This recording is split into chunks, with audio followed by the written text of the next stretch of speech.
Hello and welcome to the Confident Musicianing Podcast. My name is Eleanor and I am a British American oboist studying at the Royal Conservatoire of Scotland, literally my dream school. And it took me a long way to get there. I applied and auditioned for 12 schools in 3 different countries. It was a lot of hard work, but oh my gosh, so worth it. I want you to have the confidence to work hard in achieving your goals. So come with me as we go on this journey together. So sit down, pull up a chair, take a seat, or if you're on the go, welcome to the Confident Musicianing Podcast.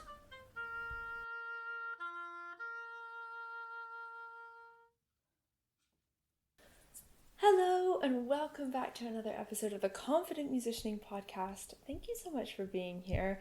I am really excited about today's topic. We're going to be talking about confidence on stage. We're going to be talking about some tips for doing that. And this has all kind of come out of a recent experience I've had on stage. And this episode is talking about kind of the confidence aspect of it. I recently did an episode about kind of the more technical things about it, and I will link that in the show notes. But let me tell you what happened. So I am currently studying at the Royal Conservatoire of Scotland, and one of the classes that we have is performance class. And in performance class, basically what it is you are on like a rotating schedule, and when it's your turn, you perform for the class, for all of the other woodwind students, and you prepare a piece and you have an introduction and you perform, and then you get feedback from not only the teachers in the room but also the other students. And I think it's an amazing opportunity to kind of collaborate with each other, give each other feedback, hear like the other students, especially if maybe someone is playing something you're learning. Like, it's just an amazing opportunity of a class. And so it was my turn, and I was like, okay, I'm gonna do Benjamin Britten's Six Metamorphoses after Ovid, the first 2 movements, and I was so excited. And then there was a last minute switch, and I mean, it wasn't like with like I said okay to the switch, it wasn't just like whoop-de-doo, here's the switch. They asked me, it's okay, and I said yes. But basically what that meant was I ended up performing a week earlier than what I had planned. So I literally lost a week of prep. And that's a bit stressful, especially because I had just started learning this piece and I had really been counting on that week. And I thought to myself, I was like, okay, so I have options. I can either be stressed out about this, or I can see it as an opportunity to kind of practice learning how to learn repertoire fast. And I thought, okay, I'm gonna do a few things, I'm gonna test things, see if they work. And that is what a recent episode that I'm gonna link down below is all about. I tested practice techniques, they did end up working, and so I was like, you know what, I gotta share this with you. So that's what that episode is about, all the different kind of practice techniques that I did to learn the repertoire fast and still play it really confidently. But this episode is more about kind of the actual confidence on stage. So I did all the practicing, I did all the kind of techniques that I talk about in the previous episode, and then it's time to go on stage. And I remember sitting there before, I was actually just sat on the floor in this hallway, and it was almost my turn, and I was just sat there and I was like, okay, this is what I'm gonna do, and I'm really excited about it. And now it's time to employ some really important confidence tactics, and that's what we're gonna go into today. So we're gonna talk about the kind of the confidence side of things today. Fast forward. I played. I think it was probably one of the best performance classes I've ever done. I really just put the confidence like all on, you know what I mean? Like, it was like seriously, so everything was so confident, to the point where I like really played quite well. So and I'm really proud of myself for that. So I was like, afterwards I was like, I need to share this with you because this is what I did. I don't gatekeep. This is what I did, because I want you to have the most confident performances that you can.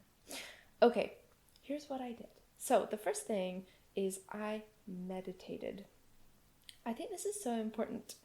I have this trick that I do in my meditation. So basically, what I did was I like sat on the floor of this corridor, and usually I have like a more quieter space. Like, you know, you can maybe find a corner. I was in a corridor, so there were people walking past, but I just took a moment to kind of focus on my breathing, focus on where I am in space, focus on kind of how like grounding myself, so feeling like the parts of kind of my body that's touching the floor. Do you know what I mean? So I was sitting on the floor, so like my legs were touching the floor, my feet were touching the floor, like, you know, and like I just kind of was aware of that. Do you know what I mean? And I was aware of my breathing, and I just kind of centered myself, because I think especially as wind players, if you are a wind player, it's very easy to kind of get a really high breath, kind of a shallow breath when you're nervous. So this is a great exercise for that, to kind of ground my breath. And that's what I did. I just focused on my breath. Now, in that, I did a few things.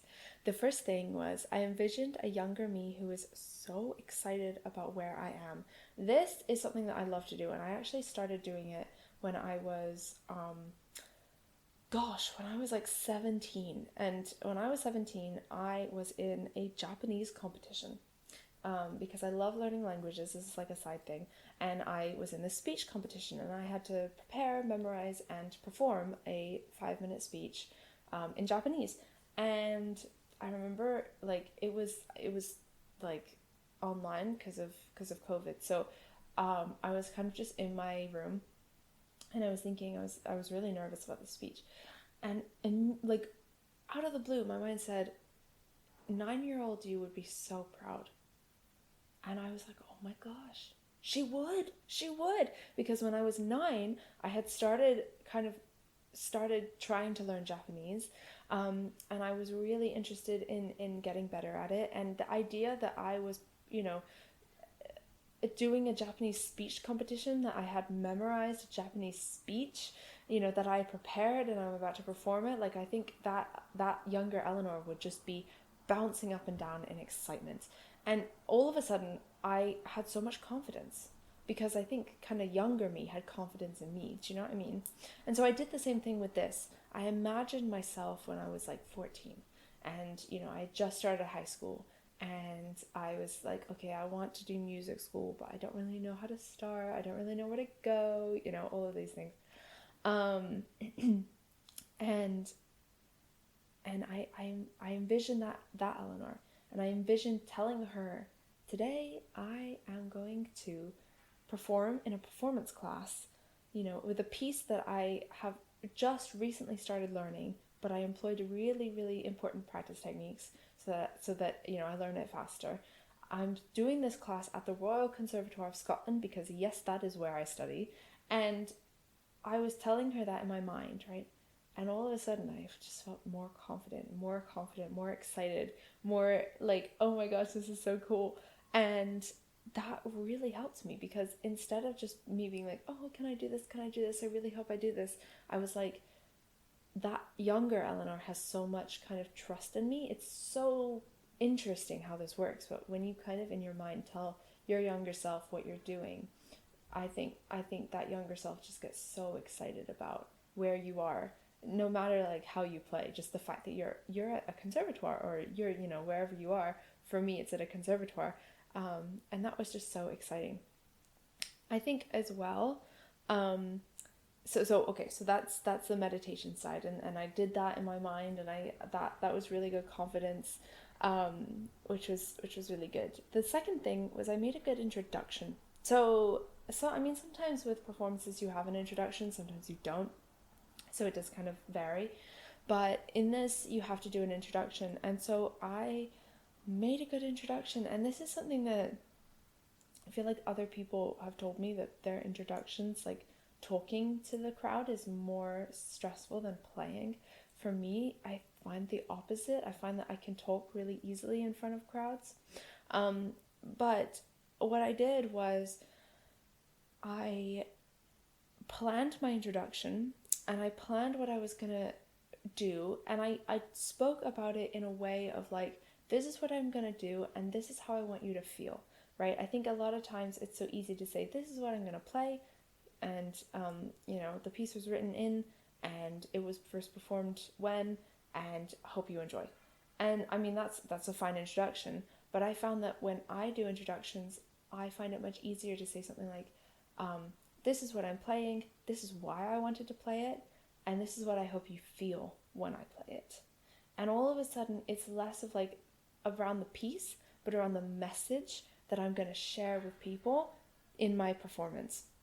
And when you do that, you kind of have to deliver. Do you know what I mean? When you end up saying, this is what I'm going to play, this is why I want to play it, this is what you're going to hear, and I invite you to, go on this journey with me, or I hope that you feel this certain way, or, kind of making it more interactive. Because then when it's like that, it's less of performer, spectator, and more of together we're going on this journey, right? And I'm leading it with my instrument, with my performance. And when that happens, you have to deliver. And I think that kind of changes my mindset from, I hope I get the notes right, I hope I don't mess up, to I hope I share this really exciting story with them. And then you kind of, things start to fit in. Do you know what I mean? So that's the second thing.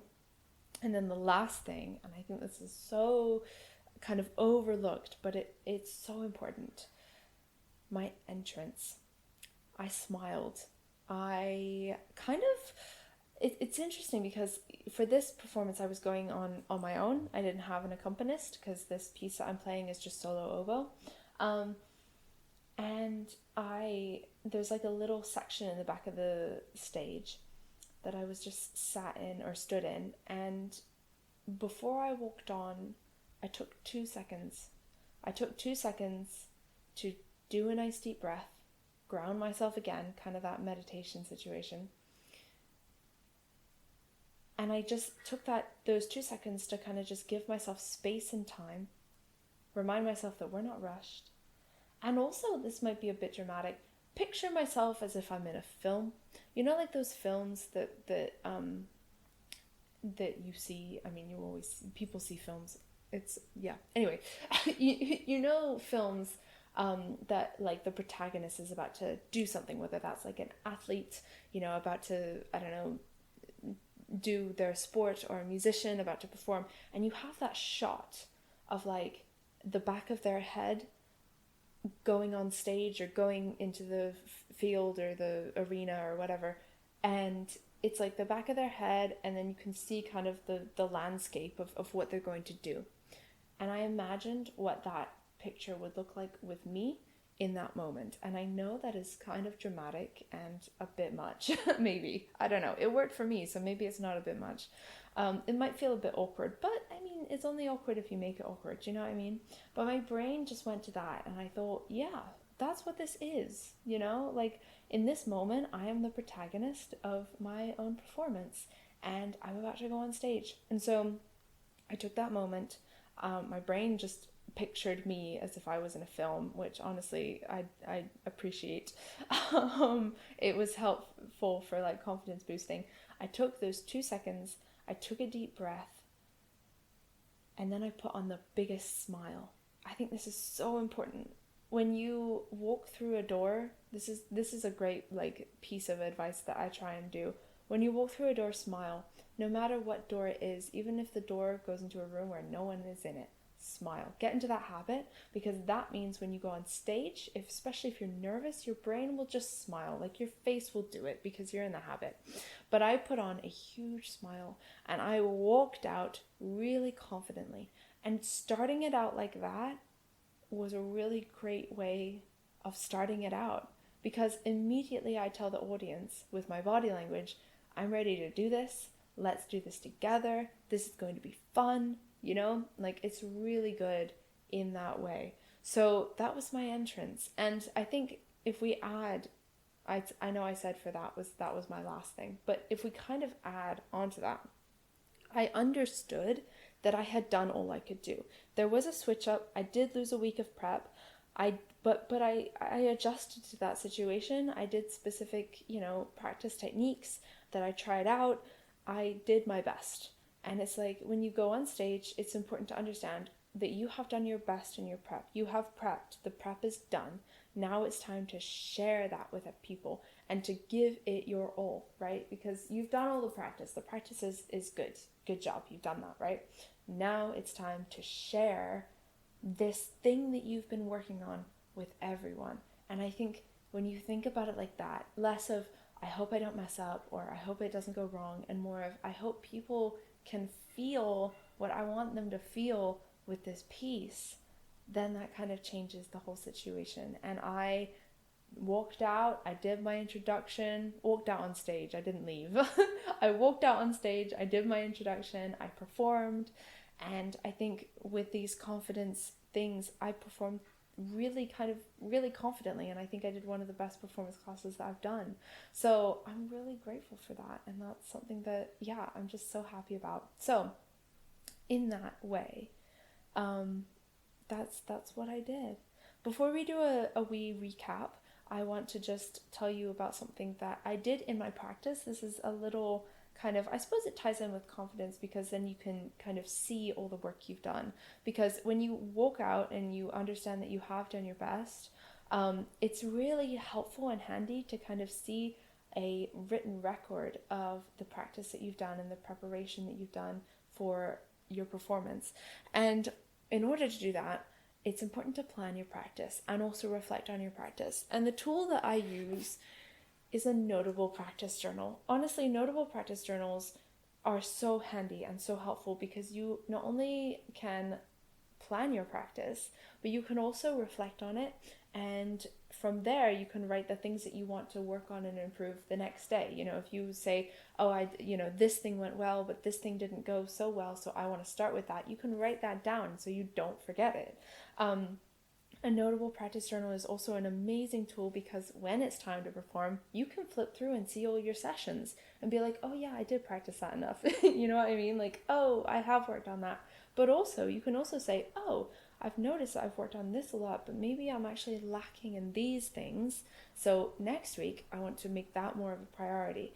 Honestly, having a plan and having a planned sessions is really, really helpful for me to kind of know where I am in my progress and be able to continue that progress in a more productive and effective way. As soon as I realized that this journal was helping me out, I knew that I needed to tell you about it, and I knew that I needed to give you a code for it. So use code Eleanor15 for 15% off your journal. That is ELEANOR. Yeah, that's how you spell my name. ELEANOR 15 for 15% off your journal.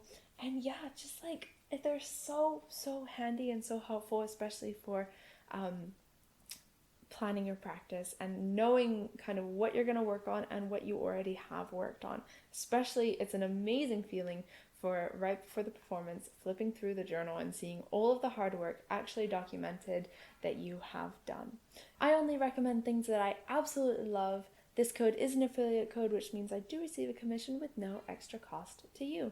The code will be in the description in the show notes, as well as a link for you to go and check out the journals. So yeah, they are honestly so helpful, and it was so helpful for me to use one in this process as well.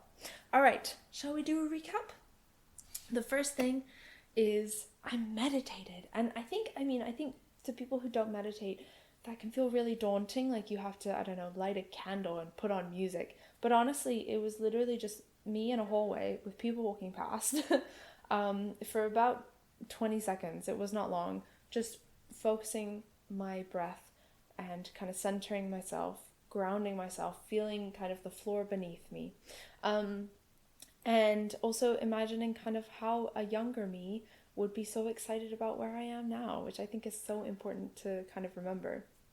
The next thing is I made a good introduction, and I focus less on kind of the piece itself and more about what I want the audience to feel and kind of how we're going to go on this journey together, which I think is, that when I did that, that also kind of helped my brain to realize, okay, we're going to show them a journey rather than, I hope I don't mess up.